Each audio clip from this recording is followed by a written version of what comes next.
Um, how do I address this question? If I'm trying to solve for x, what are we going to use here to do this? Janica? Yep, we're going to use Pythagorean theorem. So we're going to say, ultimately, we're going to use a squared plus b squared is equal to c squared, right? Okay. We just got to now figure out what those things are. Okay. Remember, these two things over here are legs, which are the sides that make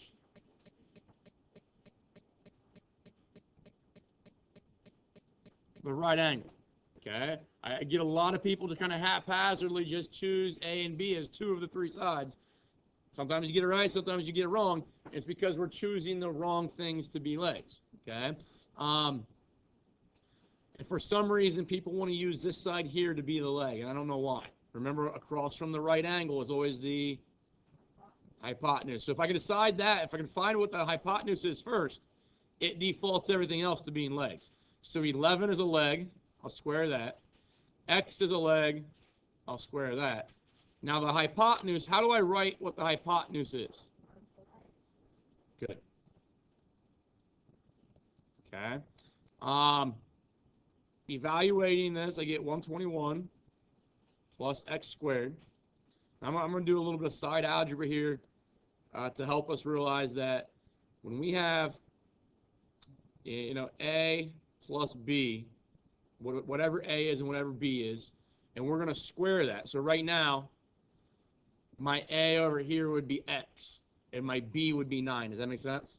It doesn't matter what we use over here as our kind of generic symbols. But what that means to us is that we have a plus b times a plus b, right? And when I see something like that, I have to FOIL. Binomial times a binomial. So a times a gives me a squared.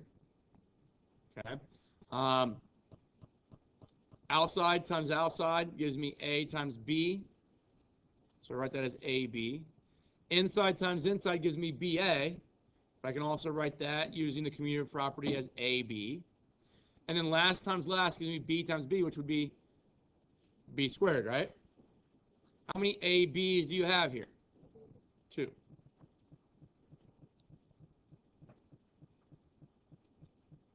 Okay? So you see what happens here is that your first term, a, got squared, right? So let's write first t for term. First term squared. Is that your last term squared? And this is the product of your two terms doubled, right? So I'm going to write 2 times product of terms, t's. Okay? So we should be able to follow that pattern. You guys seen this pattern in Algebra 2, or not, Algebra 1, that when we square an object, we square a binomial, you take the first thing and you square it. You take the last thing and you square it. You then multiply those together and double that product. So multiplied together is 9x, right? Double it gives me 18x. The reason we go through that process is what we talked about here using arbitrary values. Every single time, no matter what a and b are, this pattern exists. Okay? So that's kind of the shortcut. If you don't like that, that's fine. Write out x plus 9 as x and times x plus 9. Write out x plus 9 squared as that. And then just FOIL that, right? But then in the next question, if they give me x plus 10 or they give me x plus 5 and x plus 3, and I have to do this multiple times, it's so much more efficient to realize that the first term gets squared, the last term gets squared, multiply them together and double, get the middle term. Okay? What happens now with these x squares? Yeah, that and that are going to cancel each other out. So now you're left with 121 is equal to 18x plus 81. Subtract 81 from both sides. So that gives me what, 40? Equals 18x. 40 divided by 18 is equal to x. A little bit bigger than 2, right? Okay, and they're going to ask you around like the nearest tenth or whatever. That's what we're looking for x. The number one error that I see, and hopefully by doing, at least in this problem, it doesn't happen every time you see this squaring procedure happen. But in this problem, if I would have done this, because this is what people want to do when they see x plus 9 squared, they want to write it as x squared plus 81. They forget the 18x in the middle, right? But what would happen here if I start going through my algebra? Those are going to cancel again, right? And I'm left with something that doesn't make any sense to me. If I'm trying to solve for x, x has just disappeared.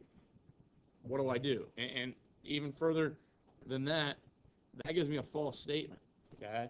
So that might kind of shed light on the fact that there's a term that you're missing. There's some algebra that you've done incorrectly, okay?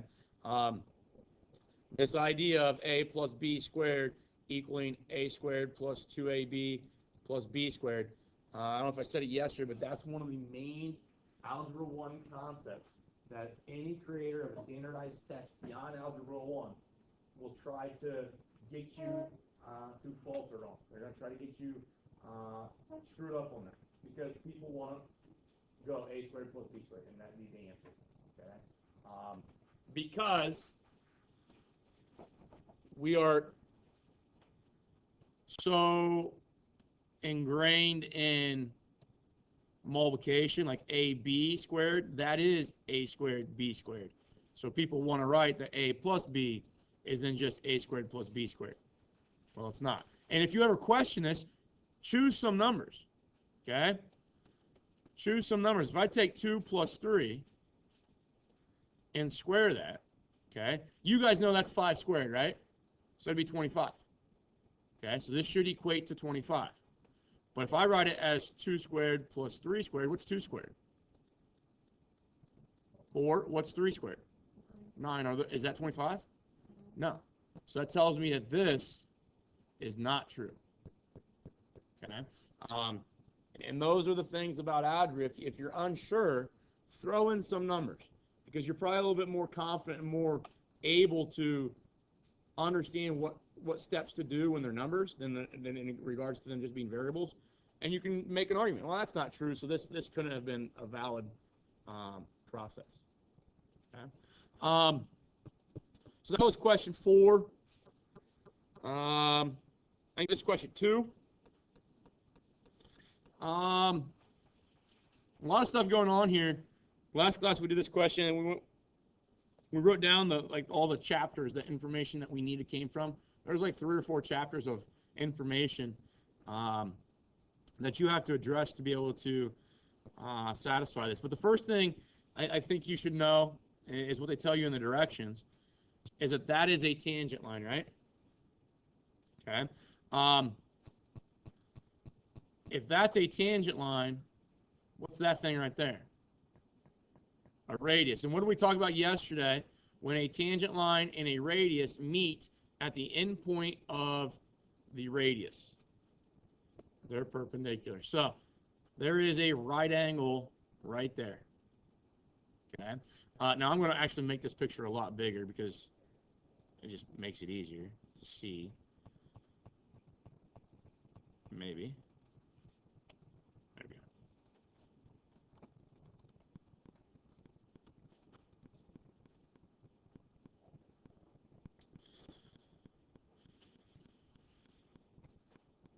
Bear with me. Everything just froze.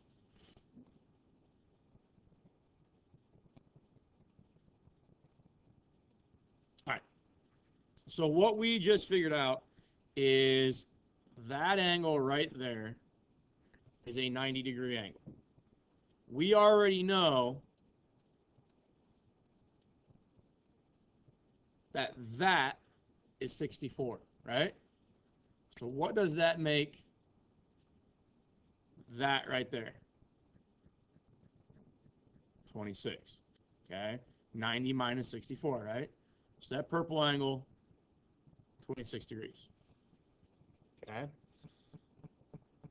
There's another angle up here that you know is 64.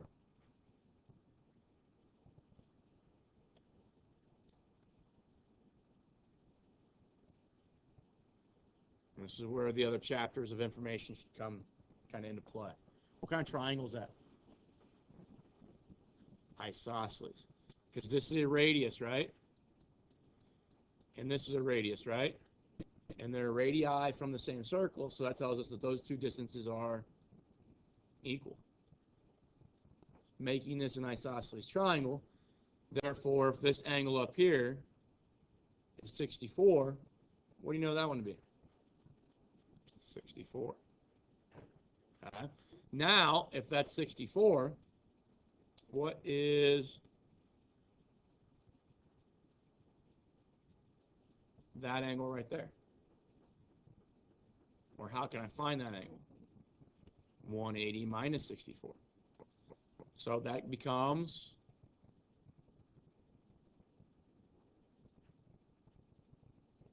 116. Okay. Now think about this. If I pull that triangle out, in which this is 26 degrees, so that red triangle is this one here. This is 116, right? Do you now have the ability to find that x? Yeah.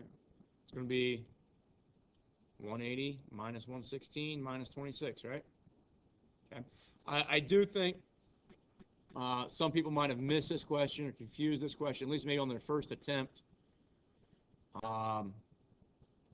because we're zoomed in pretty far, and it makes it a little bit easier to deal with.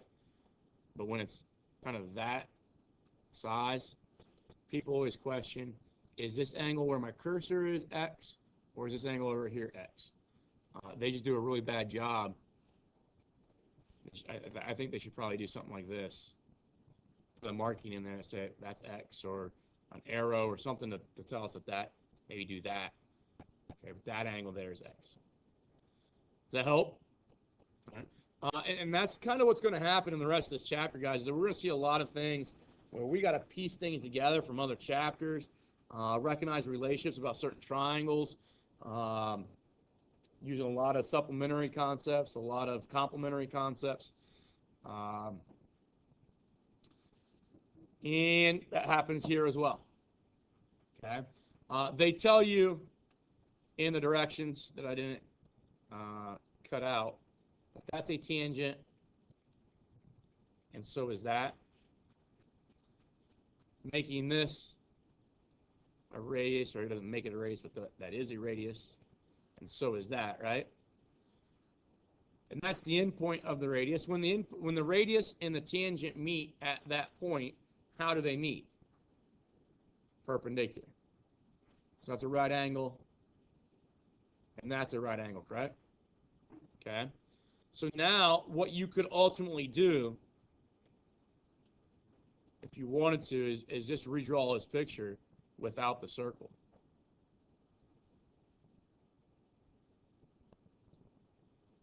Not a really great picture. But you now know if that's a right angle, that's a right angle. This is 131 degrees. This is x. This is a question from chapter 6. How many degrees are there in a 1, 2, 3, 4-sided figure, quadrilateral? 360. So I take 360 minus 90, minus 90, minus 131, and that's going to give me that angle of x. So I'll let you do that math, but that's the approach that you would take with that question. So you see how like a circular relationship is used here to kind of open the door for us to use quadrilateral relationships. Okay. You know, and this one here, a circular relationship opens the door for us to use some triangle relationships, some supplementary angle relationships. Circle relationship about tangents and radius open the door to use the Pythagorean theorem in that question. Okay. And then that's kind of the basis for a lot of your questions in that assignment, is that they're addressing that a tangent and a radius should be perpendicular, and then that opens the door for you to be able to work in other areas of geometry. Are there any others on there that you guys need to talk about or want to talk about? We're good? Let me save this.